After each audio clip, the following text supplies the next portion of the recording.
ہمارے دو دشمن ہیں جو ہمیں جادہ مستقیم سے ہٹانے کے لیے دن رات کوشاں ہیں، ایک نفس اور دوسرا شیطان۔ نفس اور شیطان دونوں دشمن ہمیں راہ حق سے ہٹانے کے لیے دن رات جد و جہد میں ہیں اور ہمارے خلاف مساعی جد و جہد اور محنت کر رہے ہیں۔ ان میں جو نفس ہے وہ بڑا دشمن ہے یا شیطان بڑا دشمن ہے؟ عمومی طور پہ تو یہ کہا جاتا ہے کہ شیطان نے ہمیں ورغلا دیا، لیکن شیطان جب خود ورغلایا گیا، شیطان جب شیطان بنا تو اس وقت کوئی دوسرا شیطان تو نہیں تھا جس نے شیطان کو ورغلایا، وہ نفس تھا جو شیطان کو بھی شیطان بنا۔ نفس نے اندر سے سر اٹھا کے کہا تھا نا، انا خیر منہ، میں بہتر ہوں، اور باقاعدہ دلیل کھڑی کر لی اس کے نفس نے، خلقتنی من نار وخلقتہ من طین، مجھے تو نے آگ سے پیدا کیا ہے، اسے تو نے مٹی سے پیدا کیا۔ مٹی افضل نہیں ہوتی، مفضول ہوتی ہے، اور آگ اٹھتی ہے اوپر کو جاتی ہے، یہ افضل ہے، لہٰذا افضل مفضول کو سجدہ کیسے کرے؟ میں سجدہ نہیں کروں گا۔ باقاعدہ اس کے نفس نے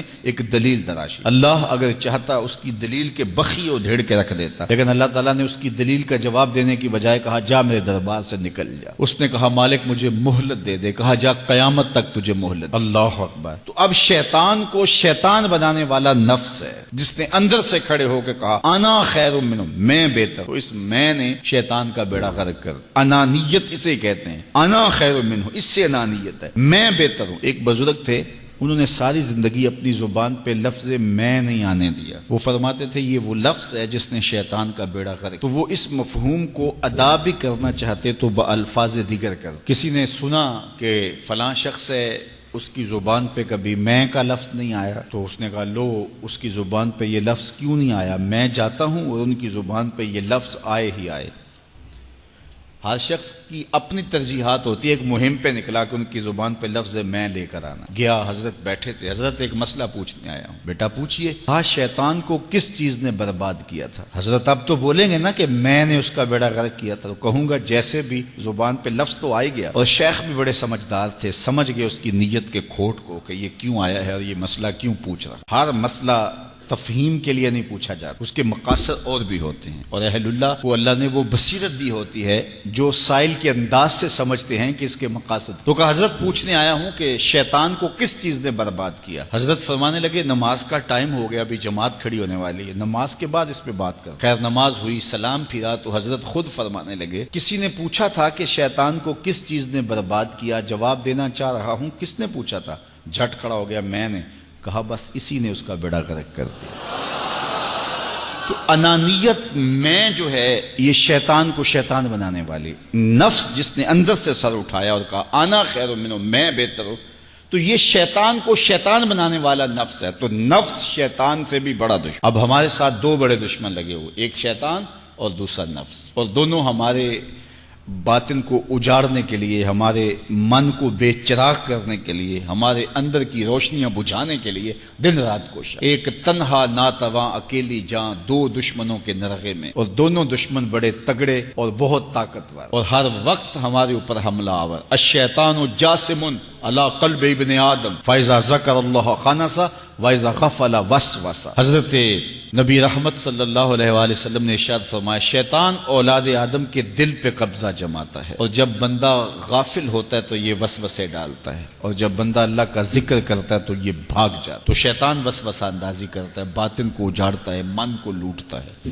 نفس اور شیطان دو بڑے دشمن تھے جو ہمیں جادہ مستقیم سے بہکانے کے لیے دن رات کوشاں تھے۔ اب اللہ کا کرم دیکھیے، اذا دخل رمضان سلسلۃ الشیاطین، جب ماہ سیام جلوہ فراز ہوتا ہے تو شیاطین جکڑ دیے جاتے ہیں۔ جو ہی ماہ سیام شروع ہوتا ہے، چاند طلوع ہوتا ہے تو شیاطین جکڑ دیے جاتے ہیں، پورا مہینہ وہ آزاد نہیں رہتے، جکڑ دیے جاتے۔ سلسلۃ الشیاطین، یہ جو مسجدوں کے دروازے کھل گئے، جہاں 1.5 صف ہوتی تھی وہاں 5 صف تراویوں میں ہیں، تو یہ شیطان کے بند جانے کی وجہ سے۔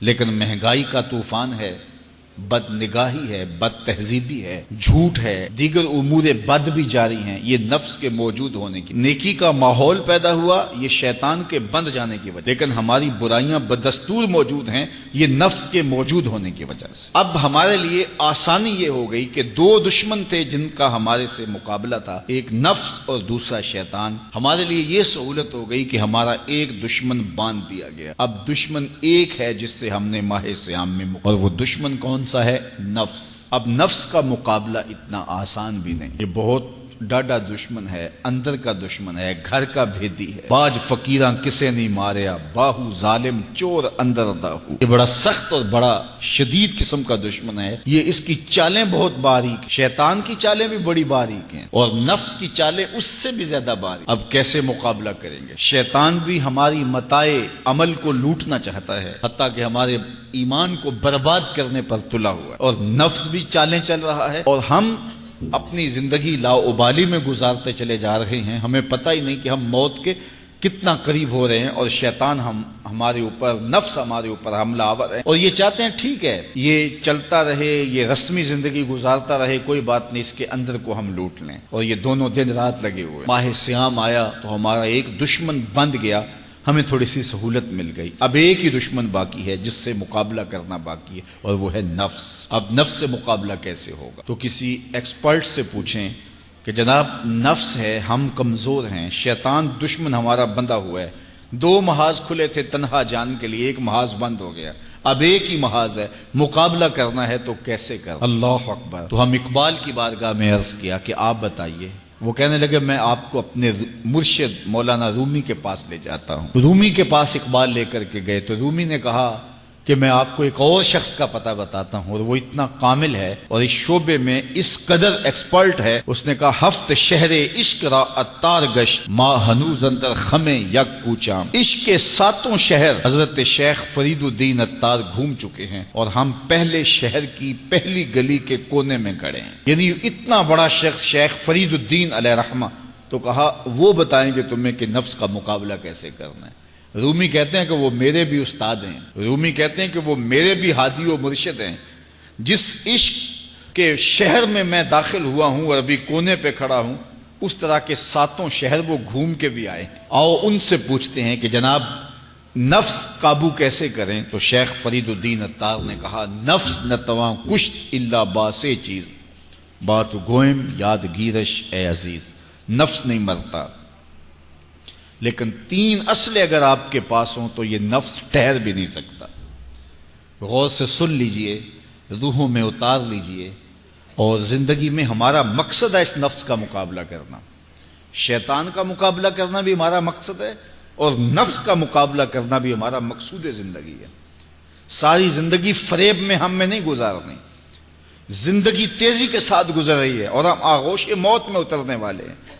تو یہ ڈاڈے دشمن ہماری متاع عمل لوٹ رہے ہیں، ہمارے کیے ہوئے عمل کو عجب سے، تکبر سے، ریاکاری سے برباد کر دیتے ہیں۔ ہمیں پہلے عمل کی طرف جانے نہیں دیتے، پھر عمل کے اندر وسوسے ڈالتے ہیں، پھر عمل ہو جائے تو اس کو پھر برباد کرنے کی کوشش کرتے ہیں۔ کتنے ڈاڈے دشمن ہیں جن کے نرغے میں ہم پھنسے ہوئے ہیں۔ تو پھر ہمیں کوئی بندہ مل گیا ہے جو بتا رہا ہے کہ جناب اس کا مقابلہ ایسے کریں گے، تو پھر آج کی سن لیں ہم اور غور کر لیں اور اپنے اندر اتریں۔ تو شیخ فرید الدین اتار ہمیں بتا رہے ہیں، تو سنیے وہ کیا کہہ رہے ہیں۔ نفس نتواں کشت الا باسے چیز، نفس نہیں مرتا، یہ بڑا ڈاڈا ہے، لیکن 3 اسلحے اگر آپ کے پاس ہوں تو یہ ٹھہر بھی نہیں سکتا۔ وہ 3 اسلحے کون سے ہیں؟ خنجر خاموشی و شمشیر جو، نیزائے تنہائی و ترک ہجو۔ ایک خاموشی کا خنجر، دوسرا بھوک کی تلوار، اور تیسرا تنہائی کا نیزہ۔ یہ 3 اسلحے تمہارے پاس ہوں تو پھر نفس ٹھہر بھی نہیں سکتا۔ خاموشی کے خنجر سے نفس پہ وار کیا جا سکتا ہے۔ میرے اور آپ کے آقا و مولا نے فرمایا من سامتا نجا، جس نے خاموشی اختیار کی وہ نجات پا گیا۔ ہماری زندگی کے جتنے بھی برے اعمال ہیں ان میں سے سب سے زیادہ برے اعمال ہماری زبان کرتی ہے۔ ہمارے ہاتھ بھی گناہ کرتے ہیں، کسی پہ ظلم کریں تو گناہ کرتے ہیں، ہمارے پاؤں بھی گناہ کرتے ہیں، برائی کے اڈے پہ چل کے جاتے ہیں، ہماری آنکھیں بھی گناہ کرتی ہیں، ہماری سوچیں بھی گناہ کرتی ہیں، ہم حرام کمائیں کھائیں تو پیٹ بھی ہمارا گناہ کرتا ہے، لیکن سب سے زیادہ گناہ ہماری زبان کرتی ہے۔ جھوٹ یہ بولتی ہے، غیبت یہ کرتی ہے، بہتان یہ لگاتی ہے، گالی گلوچ سب و شتم یہ کرتی ہے، گلے شکوے کا انداز، ناشکری کا لہجہ یہ اختیار کرتی ہے۔ اسی لیے میرے اور آپ کے آقا و مولا نے فرمایا جو تمہارے 2 جبڑوں کے درمیان ہے، یعنی تمہاری زبان اور جو دو ٹانگوں کے درمیان ہے تمہاری پارسائی کی جگہ، ان دو چیزوں کی تم مجھے ضمانت دے دو، میں محمد تمہیں جنت کی ضمانت دے دیتا ہوں۔ تو اپنی زبان کی حفاظت کرنی ہے۔ دیکھیے یہ سننے کے لیے چیزیں نہیں ہیں محض، بلکہ ان پر ہم عمل کریں، اور آج سے ہی دیکھیے یہ موسم رحمت ہے، رحمت کی برکھا برس رہی ہے، اور یہ موسم نور ہمارے سیکھنے کے لیے ہے۔ تو ہم اپنے نفس کو کیسے قابو کریں گے؟ دو دشمن تھے، ایک بندھا ہوا ہے، چھوٹ کے کچھ نہیں کر سکے گا اگر نفس کو قابو میں کر لیا۔ اور اگر ہم نفس کنٹرول نہ کر سکے، وہ تو جہنم کی آگ میں اور زنجیروں میں جکڑا ہوا پیچو تاب کھا رہا ہے کہ یہ جو ٹوپیاں پہنے ہوئے مسجدوں میں جاتے ہو نا، میں عید کے دن نپٹ لوں گا تم سے، وہ تو اور نفس کے ساتھ مل کے ہمارا بیڑا غرق کرے گا اور ہمیں اور دور کر دے گا، اور ہماری باطنی اساس اور بنیاد اور کمزور کر دے گا۔ اس لیے ضرورت ہے کہ ہم اپنے نفس کو ان دنوں کے اندر کمزور کریں۔ اس کا پہلا نسخہ کیا ہے؟ خاموشی کا خنجر۔ آپ جب خاموشی اختیار کریں گے، زبان کو صرف ضرورت کے لیے استعمال کریں گے، تو پھر نتیجہ کیا ہوگا کہ آپ کے گناہ بہت کم ہوں گے، جھوٹ کم ہوگا، غیبت نہیں ہوگی، بہتان تراشی نہیں ہوگی، دیگر اعمال جو زبان کے ذریعے سے صادر ہوتے ہیں اور ہم گناہوں میں اضافہ کرتے چلے جاتے ہیں، تو زبان کو اگر کنٹرول میں کر لیں گے۔ اللہ اکبر۔ حضور علیہ الصلوۃ والسلام نے زبان کے کنٹرول کرنے کی تلقین کی، اور یہ بغیر ہڈی کے گوشت ہے، اس کو سنبھال لیا جائے۔ 32 دانتوں میں جکڑ کے رکھی گئی زبان ہے، لیکن یہ پھر بھی قابو میں نہیں رہتی۔ اس کو کنٹرول میں کر لو، اس کو قابو میں کر لو۔ ایک روایت میں آتا ہے جب صبح ہوتی ہے تو سارے اعضائے بدنیاں زبان کے آگے ہاتھ جوڑتے ہیں کہ بی بی تو نہ کچھ کرنا، تیری وجہ سے ہم سزائیں کاٹیں گے اور اذیتیں پائیں گے۔ تو زبان کو قابو میں کرنا، اور اس کا علاج کیا ہے؟ خاموشی۔ من صمت نجا، جو خاموش ہوا وہ نجات پا گیا۔ خنجر خاموشی، خاموشی کا خنجر ہو تو نفس کے لیے بہت بڑا وار ہے۔ دوسری بات، شمشیر جو، بھوک کی تلوار۔ بھوک کے ذریعے نفس کشی ہوتی ہے۔ نفس کا مقابلہ بھوک سے ہم کر سکتے ہیں، چونکہ جب بھوک ہوگی تو اس وقت بہت ساری خواہشات جو ہیں وہ دم توڑ جائیں گے۔ اللہ کے محبوب علیہ السلام کا ایک فرمان سنیے، بالخصوص نوجوانوں کے نام۔ یا معاشر الشباب من استطاع منکم الباء فلیتزوج فإنہ اغض للبصر واحسن للفرج فمن لم یستطع فعلیہ بالصوم فإنہ لہ وجاء۔ فرمایا اے جوانوں کے گروہ، تم میں سے جو نکاح کرنے کی طاقت رکھتا ہے وہ دیر نہ کرے، جلدی نکاح کر لے۔ کیوں کہ نگاہ اور پارسائی کی جگہ کا محافظ ہے، تمہاری نظر کو بھی محفوظ کرے گا اور تمہاری پارسائی، تمہاری عصمت کے جوہر کو بھی محفوظ کرے گا۔ تو اگر کسی کے پاس استطاعت ہے تو وہ نکاح کرنے میں دیر نہ کرے۔ فَإِن لَمْ يَسْتَطِعْ، اور اگر کوئی طاقت نہیں رکھتا، اس کے حالات ایسے نہیں ہیں کہ وہ نکاح کر پائے، فَعَلَيْهِ بِالصَّوْمِ، تو فرمایا وہ کثرت کے ساتھ روزے رکھے۔ فَإِنَّهُ لَهُ وِجَاءٌ، روزے اس کے لیے قاطع شہوات ہیں اور اس کی مشکلیں آسان کرنے والے ہیں۔ تو نوجوانوں کو اگر استطاعت نصیب ہو جائے تو وہ شرم نہ کریں، وہ نکاح کی طرف بڑھیں تاکہ ان کی عصمت کے جوہر کی حفاظت ہو سکے۔ لیکن کسی وجہ سے نکاح میں تاخیر ہے تو پھر وہ کثرت کے ساتھ روزے رکھیں۔ روزوں کی کثرت گناہ سے، شہوات سے، برائی سے، گناہوں سے انسان کو بچاتی ہے۔ تو کثرت کے ساتھ روزے رکھے جائیں تو روزہ بھوک جو ہے وہ نفس کشی کا ایک مؤثر ترین علاج ہے، اور یہ میرے اور آپ کے آقا و مولا نے بیان فرمایا۔ تو بھوک کی تلوار جو ہے یہ نفس کشی کا ایک مؤثر ذریعہ ہے، اور نفس کا سر کاٹنے کے لیے بھوک کی تلوار ہمیں ہر وقت حمائل کیے رکھنی چاہیے اور ہر وقت اپنے ساتھ لٹکا کے رکھنا چاہیے۔ کثرت کے ساتھ ہمیں روزے رکھنے چاہیے۔ تیسری بات فرمایا نیزہ تنہائی، تنہائی کا نیزہ۔ جب آپ عمومی طور پہ مجلسی زندگی میں ہوں گے تو بہت ساری خطائیں اور بہت سارے گناہ مجلسی زندگی میں آپ سے سرزد ہوں گے، تو جب آپ تنہائی اختیار کر لیں گے تو بہت سارے گناہوں سے بچ جائیں گے۔ حضرت شاہ نقشبند بخاری علیہ رحمہ فرماتے ہیں کہ فقیر کے لیے سب سے بہتر جگہ اللہ کا گھر مسجد ہے، یا پھر کامل شیخ کی صحبت ہے، یا پھر تنہائی ہے۔ چوتھی جگہ سوائے ہلاکت کے اور کچھ نہیں ہے۔ العافیۃ فی العزلہ، عزلت میں، تنہائی میں عافیت رکھی گئی ہے۔ اس لیے اپنے آپ کو ایسے ہجوم میں، ایسی جگہوں پہ لے جانے سے روکیں، اپنے آپ پر ضبط کریں جہاں نظر پاک نہیں رہتی، جہاں خیال کی پاکیزگی کا سامان نہیں رہتا، اور جہاں آپ کی جو ہے وہ آپ کی زبان محفوظ نہیں رہتی۔ دوستوں کے ساتھ بیٹھیے، آپ عزیزوں رشتہ داروں کے پاس جائیے، ضرور ملاقات کیجیے، لیکن اس کا ایک اعتدال ہونا چاہیے۔ اگر آپ سمجھتے ہیں کہ کسی جگہ جاتے ہوئے، کسی جگہ پہنچ کر آپ کی نظر میں پاکیزگی نہیں رہے گی، خیالات میں گندگیاں گردش کرنے لگ جائیں گی، سوچوں میں آوارگی آنے لگ جائے گی، تو وہ شادی کی تقریب ہو یا کوئی اور تقریب ہو، وہاں جانے سے اپنے آپ کو روک لیں، کیونکہ وہاں جا کے آپ اپنا کوئی فائدہ نہیں کر رہے، اپنا نقصان کرنے جا رہے ہیں۔ تو جہاں آپ کو یقین ہو کہ آپ وہاں اپنے آپ کو بچا نہیں پائیں گے، اپنی حفاظت نہیں کر پائیں گے، تو وہاں سے تنہائی بہتر ہے، وہاں سے عزلت بہتر ہے۔ تو یہ تین چیزیں ہم اگر کر لیں تو یہ نفس کشی کا ایک مؤثر ذریعہ ہے۔ اب ماہ صیام کے اندر اللہ تعالیٰ یہ تینوں چیزیں ہمیں نصیب کرتا ہے۔ ہم زیادہ بولتے نہیں ہیں، روزے سے ہوتے ہیں، بلکہ فرمایا اگر تم سے کوئی شخص بحثے، کوئی الجھے، کوئی لڑائی کرنا چاہے، بدتمیزی کرے، تو اس سے کہو انی صائم، میں روزہ رکھا ہوا ہے۔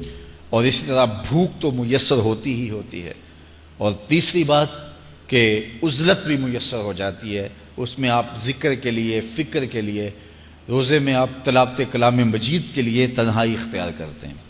تو گویا روزہ ایک ایسی تربیتی ورکشاپ ہے کہ جس کے ذریعے سے آپ کے نفس کی تہذیب ہو جاتی ہے۔ جب نفس قابو میں آ گیا، نفس کنٹرول میں آ گیا، نفس کو آپ نے کمزور کر لیا، تو شیطان چھٹ کے بھی کچھ نہیں کر سکے گا، کیونکہ شیطان ہمارے اوپر حملہ کرتا ہے نفس کے ذریعے سے۔ باہر کا دشمن ہے اور نفس اندر کا دشمن ہے۔ ہمارے دیہاتوں میں چوری ہو جائے نا تو بوڑھے بزرگ مل کے بیٹھ جاتے ہیں کہ بتاؤ چوری کیسے ہوئی، تو ایک نقطے پہ سارے متفق ہوتے ہیں، اور وہ نقطہ یہ ہوتا ہے کہ کوئی اندر کا بھیدی ضرور ہے۔ جب تک کوئی اندر کا بندہ نہیں تو باہر سے کوئی آ کے از خود چوری نہیں کر سکتا، تو کوئی اندر کا بندہ ضرور موجود ہے۔ نفس اندر کا بھیدی ہے اور شیطان باہر سے آ کر حملہ آور ہونے والا ہے۔ اس لیے شیطان کو اندر آنے کا موقع نفس دیتا ہے۔ نفس کو ہی کمزور کر لیجئے، وہ آپ کا ساتھی بن جائے، نفس امارہ، نفس مطمئنہ بن جائے، اور وہ نفس جو برائی کا حکم دیتا ہے وہ نفس امارہ کہلاتا ہے، اور جب وہ کثرت ذکر سے، عبادت سے نفس مطمئنہ بن جاتا ہے تو پھر وہ شیطان کے لیے رکاوٹ کا ذریعہ بن جاتا ہے، اور آپ کی زندگی محفوظ ہو جاتی ہے۔ اور یہ ہمارا کام ہے، یہ ہمارے کرنے کا وظیفہ ہے۔